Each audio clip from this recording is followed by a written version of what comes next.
Hello, you're welcome to Zigmatech Learning Hub. I will be your instructor for literature. For this class, we are going to take our exercises from the ExamGuide app. If you don't have the application already downloaded in your device, I would want you to download the app in order to follow along in the class. ExamGuide is a leading educational app that helps students prepare for exams like UTME, post-UTME, WEAC, GCE, KCPE, IJMB, JUPEB, Cowbellpedia, BECE, JSCE, and so on and so forth. You can download the app from www.examguide.com or Google Play Store.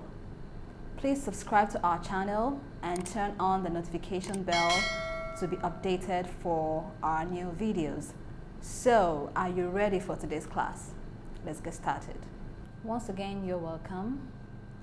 Today, we'll be looking at the topic narrative perspective.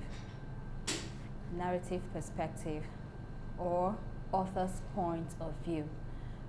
When we talk about narrative perspective, we are looking at the standpoint of the author, or how the author chooses to narrate the story.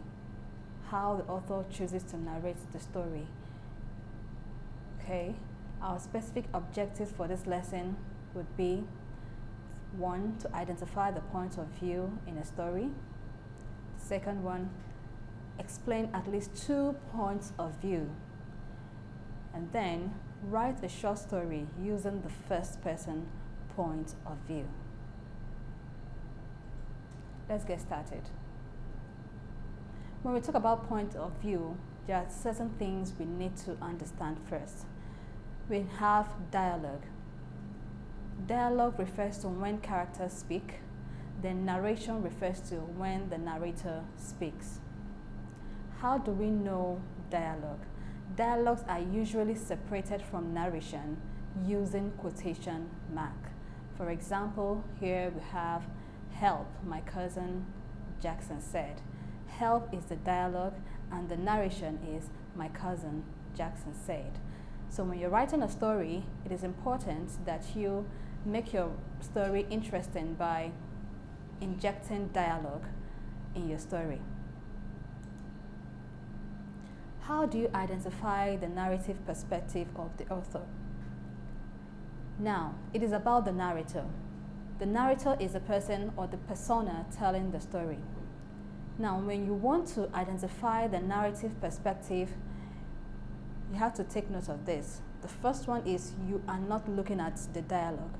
So the dialogue is not our focus in identifying the narrative perspective, and we don't care about what the characters say.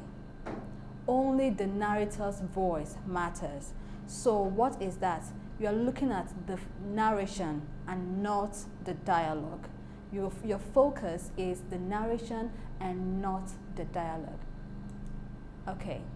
Now, in trying to understand the narrator's point of view, there are some signal words that you have to pay attention to.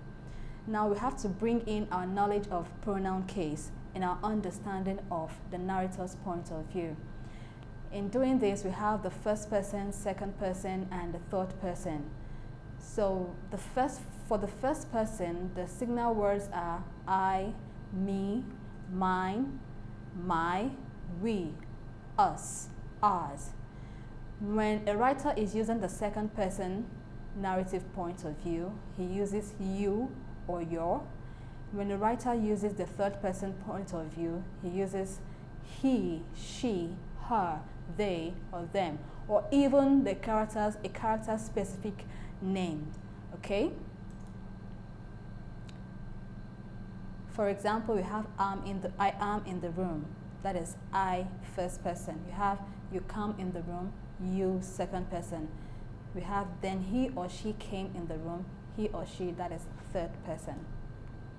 Now let's look at the first person narrative point of view. What does it mean? In this case, we see the narrator as a part of the story.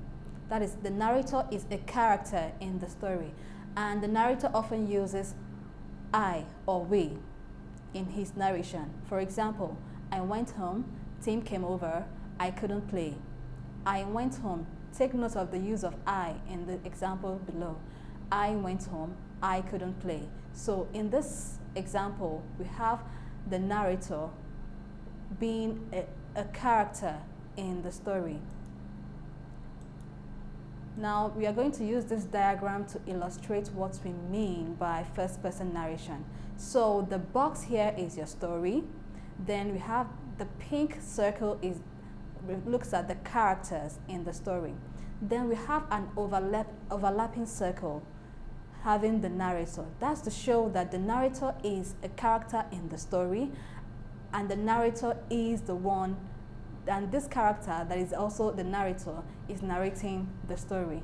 And the narrator uses I or we in narrating the story. We have second person. The second person, in most cases, more often than not, the second person is not used for story writing. The second person is used for instructions, okay? So when you buy drugs, there is a piece of information on a paper in the drug. So that's an example of second person narration. For example, you have the second person uses you or your. That is as if the second person or the writer or the narrator is telling the story from your own point of view. For example, first gather your materials, add 1 cup of sugar to flour. Okay? Now let's look at what this means with an illustration. What this means is that someone else is telling you your story. Okay? So this is a good illustration of how the second person narration works. Now take note, the second person narration is not used in story writing or in any prose work. The second person narration is only used for writing instructions, but it's still a point of view. Okay, in the third person narrative perspective, the narrator usually isn't involved in the story. The narrator simply tells the story apart from other characters. Okay? In this case, the narrator uses lots of he, she, or third person pronouns. Let's look at what we mean here. Let's look at the 3 types of third person narration. The first one is third person omniscient. Here, the narrator is all-knowing. The narrator is all-knowing. The narrator knows the thoughts and feelings of all the characters in the story. This type of narrative perspective is also called eye of God. It's assumed that it is known that God knows the thoughts and feelings of everybody, every human being that he created. So in this case, or in this sense, the narrator assumes the position of God. Okay? So the narrator is thought to be all-knowing. Thus, he's called omniscient. Okay? For example, here it says, Tim was mad at Shay.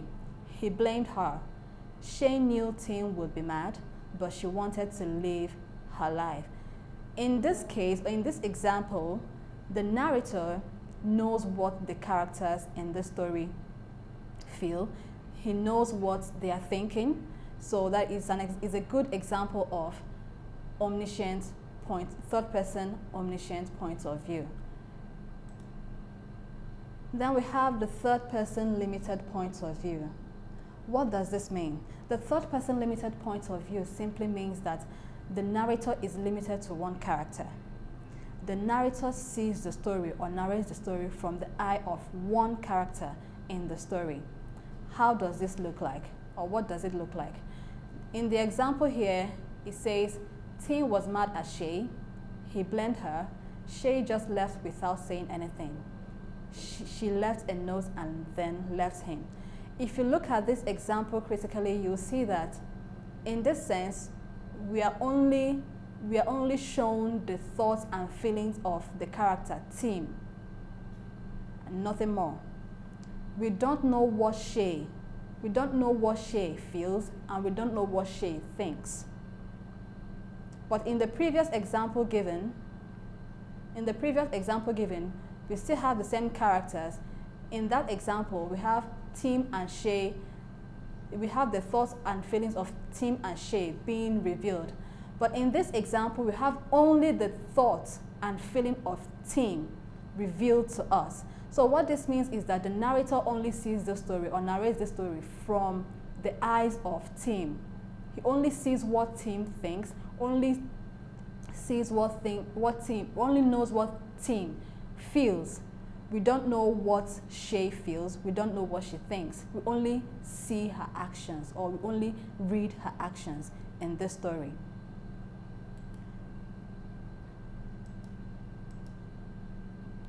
Now let's look at the third person objective. The third person objective is another narrative perspective. In this case, the narrator does not feel or does not reveal any character's thoughts or feelings. Only the dialogues and actions are narrated. For example, we have Tim slammed the door. He walked upstairs and read a note from Shay. He kicked her trash can and started crying. Now, in this case, we can only infer what Tim feels through his actions. We don't know, it is not revealed how he feels. The narrator does not reveal how Tim feels. He only shows us Tim's actions, and that's it. So in this case, the narrator does not reveal the thoughts and feelings of the characters. Only the actions and dialogues of the characters are revealed in this narrative perspective, as can be seen in the example shown here. Now, this diagram illustrates the third person narrative perspective.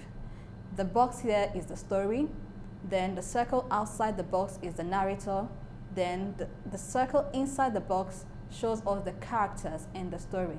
The narrator stands apart from the story and narrates the story of the characters narrates the actions of the characters in the story. Now let's look at the tips on identifying points of view.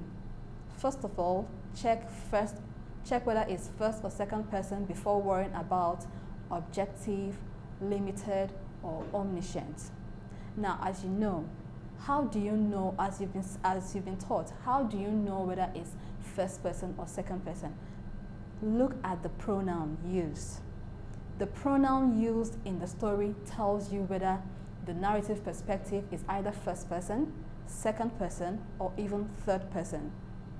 Remember, in the first person narrative perspective, the narrator uses what? The pronoun I, we, are, us. In the second person narrative perspective, the narrator uses what? You or your. In the third person, here, the narrator uses he, she, it, they, them, or specific characters' names. All right. Let's do some practice. The first one is, when I was 4 months old, my mother died suddenly and my father was left to look after me all by himself. I had no brothers or sisters, so through boyhood from the age of 4 months onward, there was just us two, my father and me. We lived in an old gypsy caravan behind a filling station. Now, what is the narrative perspective here? Your guess is as good as mine. This is the first person point of view. How do we know this? Look at the use of pronoun I. The use of the pronoun I shows you that the author here uses the first person narrative perspective.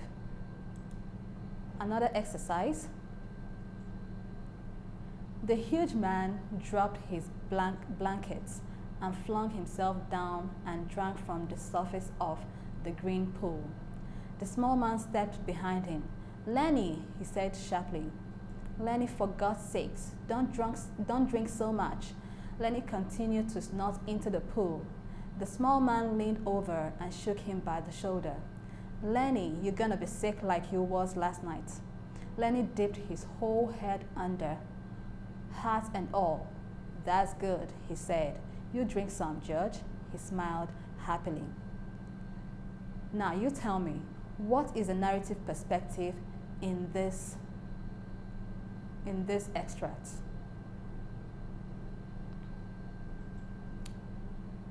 The narrative perspective here is third person objective.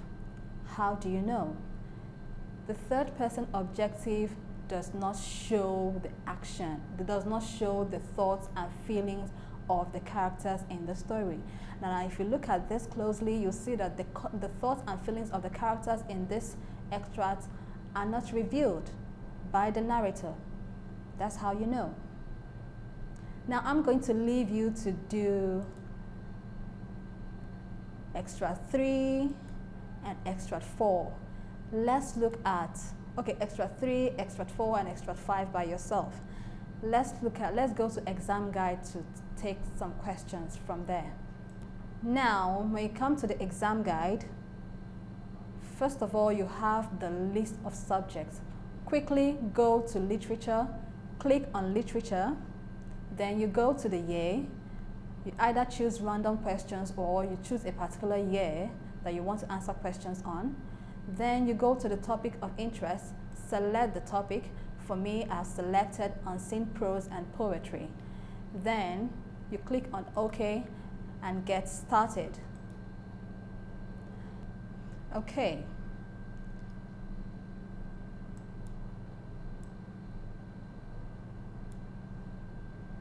Now the question says, read the passage and answer this question.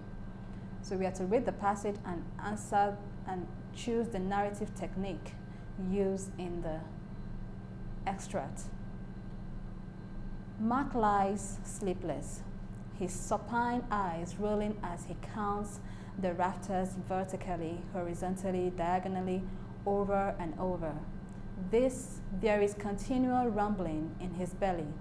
Lying so still, whom can be blamed now? Is it his own fault to be like this? 3 months ago, Atongo and Agbenya said they were leaving town because things have become too hard, as they put it. They asked Mark to come along. He declined, saying that he would have to prepare. Of course, he simply could not go. Dare not.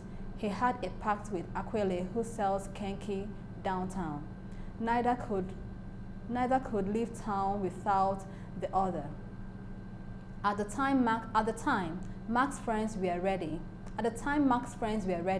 Aquile had traveled to Accra and would, unknown to anyone, not return in a hurry. This is why Mark is lying dejected on his bed.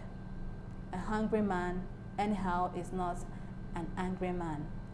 What is the narrative technique for this extract? A, we have third person. B, first person. C, interior monologue. D, multiple narration. The answer to this question is, your guess is as good as mine, A. Thank you for participating in today's class.